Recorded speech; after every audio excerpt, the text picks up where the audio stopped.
Ancestral property यानी कि पैतृक संपत्ति को लेकर के हर घर में समस्या लगा हुआ है। बेटा बेटी में प्रॉपर्टी को लेकर के झमेला लग जाता है।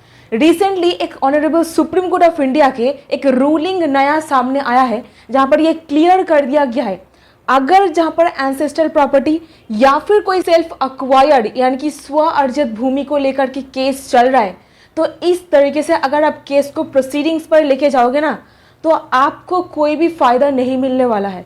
ठीक है ना। चलिए देख लेते हैं ये लेटेस्ट गाइडलाइन को क्या कहता है सुप्रीम कोर्ट ऑफ इंडिया। नाम है Prashant Kumar Sahu and others versus Charulata Sahu and others. Facts of the case.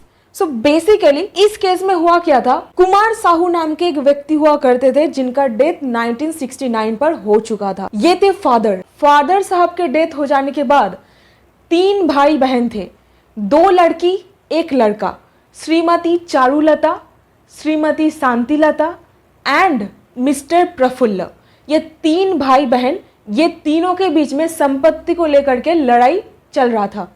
Shrimati Charulata Devi trial court के पास जाकर के केस फाइल करती है कि मेरे फादर साहब के कुछ एंसेस्ट्रल प्रॉपर्टी है और कुछ सेल्फ अक्वायर्ड प्रॉपर्टी है, मैं इन सभी प्रॉपर्टी में अपना हिस्सा मांगती हूँ 1/3 करके। यहीं पर आपके एग्जाम्पल के लिए समझने में आसानी हो आपके लिए, तो सपोज 300 गज की एक संपत्ति है, 3 भाई बहन यानी कि हर एक लोगों को इक्वली 100 गज 100 गज 100 गज करके प्रॉपर्टी मिल जाएगा। तो इस तरीके से 1/3 प्रॉपर्टी वो क्लेम करती है पैतृक संपत्ति पर, एंसेस्ट्रल प्रॉपर्टी, और सेल्फ अक्वायर्ड यानी कि स्व अर्जित भूमि में अपने फादर के। ट्रायल कोर्ट के द्वारा डिसीजन में कहा जाता है, एक प्रिलिमिनरी डिक्री पास करके श्रीमती चारुलता देवी एंड श्रीमती शांतिलता देवी जी को 1/6 share in ancestral property and 1/3 share father के सेल्फ अक्वायर्ड प्रॉपर्टी में दिया जाता है। जो लड़का था ब्रदर, उनको ऑर्डर दिया जाता है 4th 6th प्रॉपर्टी आपको मिलेगा एंसेस्ट्रल प्रॉपर्टी में और 1/3 मिलेगा सेल्फ अक्वायर्ड प्रॉपर्टी में। ठीक है, तो इस तरीके से ट्रायल कोर्ट का डिसीजन आ गया।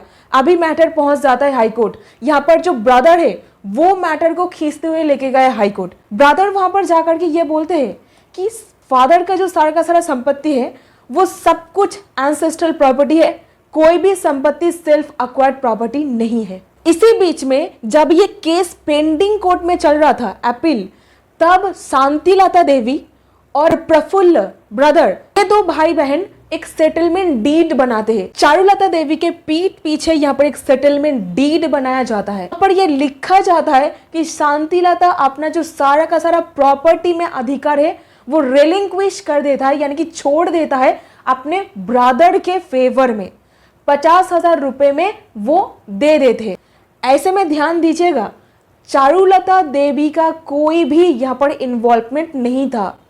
चारुलता देवी से पूछा भी नहीं गया था। चारुलता देवी का कोई सिग्नेचर नहीं होता है, प्रफुल्ल और शांतिलता देवी का सिग्नेचर वहां पर होता है। जरा इस पर्टिकुलर चीज को दिमाग में रखिएगा कि चारुलता देवी का कोई भी सिग्नेचर वहां पर नहीं था। अभी देखिए, ब्रदर प्रफुल्ल हाई कोर्ट में जाकर के कॉम्प्रोमाइज पिटीशन फाइल कर देते हैं। हाई कोर्ट का डिसीजन भी आ जाता है। सिंगल जज बेंच अपने डिसीजन पर कहते हैं कि सेटलमेंट डीड जो बनाया गया था ना, वो एब्सोल्युटली वैलिड है। भाई को सारा का सारा प्रॉपर्टी मिल जाएगा जो शांतिलता देवी उनके फेवर में देके गए हैं। मैटर चला जाता है डिवीजन बेंच के पास। डिवीजन बेंच ये कह देते हैं कि एब्सोल्युटली सेटलमेंट डीड यहाँ पर इनवैलिड है। एक बहन एक भाई के बीच में, शांतिलता और प्रफुल्ल के बीच में यहाँ पर सेटलमेंट डीड हुआ है। चारुलता का क्या है? चारुलता तो यहाँ पर इसको पता भी नहीं है। चारुलता कोर्ट में जाकर के चैलेंज कर देती है सेटलमेंट डीड को, और इस पर्टिकुलर अपील को कहा जाता है लेटर्स पेटेंट अपील। और यहीं पर मैटर चला जाता है प्रफुल्ल लेकर के सुप्रीम कोर्ट के पास। तो किस तरीके से आप इस जजमेंट का फायदा ले सकते हो?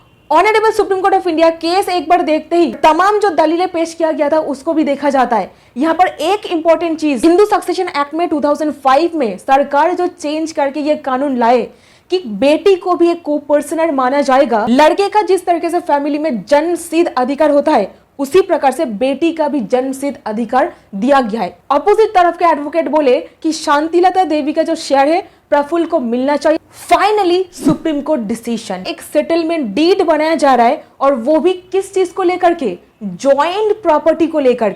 नंबर 1। नंबर 2, हर एक पार्टीज का सिग्नेचर मैंडेटरी है। तो क्या यहाँ पर सिग्नेचर चारुलता देवी का था? नंबर 3, वहां पर सब कुछ लिखित होना पड़ेगा, उसी के साथ ही साथ ऑल पार्टीज को सिग्नेचर भी करना पड़ेगा, दैट इज अनिवार्य। कानून यह कहता है, code of civil procedure CPC order 23 rule 3 में ये क्लियर शब्द में बताया गया है। देखिए, आम जनता को ये सब कानून के बारे में नहीं पता होता है, इसीलिए मैं आपको सिंपल लैंग्वेज में बताने की कोशिश कर रही हूँ। हो सके तो ये पॉइंट को लिख कर रख लीजिए अपने पास, काम आएगा जरूर।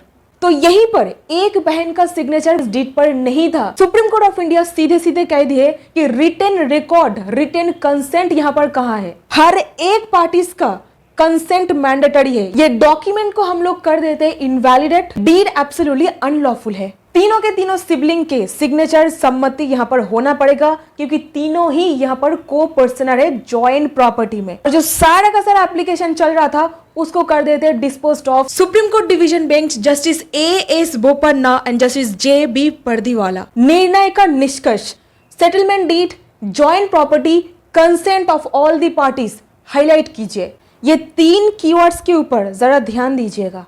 तो यहीं पर आपको क्या पता होना चाहिए। नंबर 1, जस्ट अ सजेशन, अगर आपका भी सिग्नेचर नहीं लिया गया है, जॉइंट प्रॉपर्टी को लेकर के डिस्प्यूट है, तो आप यहां पर ये केस लॉ का सहारा ले सकते हो। नंबर 2, अक्सर देखा जाता है ऐसा प्रॉपर्टी बेचने के लिए आपको ऑफर किया जाएगा, ठीक है ना। प्रैक्टिकल सिचुएशन बता रही हूं आपको।